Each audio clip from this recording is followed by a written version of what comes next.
Weber State University is a place with great faculty, and to have all of the faculty work together, it makes for a really great place for conversations about artwork to start. I'm very interested in how a material can make a person experience a place. And I use a lot of Jell-O and squishy materials, things that people can look at and imagine really, really clearly what it would be like if they touched it.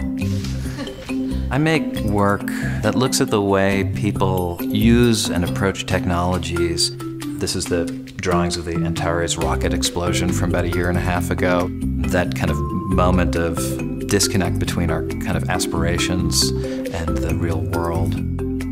The work I'm doing right now, I'm thinking about the sport of weightlifting as a source of both data and imagery to talk about empowerment.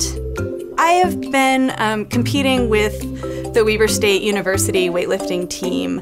These drawings are made by performing the clean and jerk.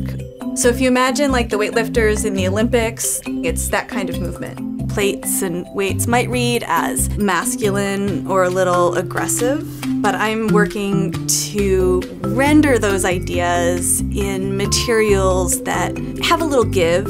They're also nuanced in a way that's maybe more specific to my own experience.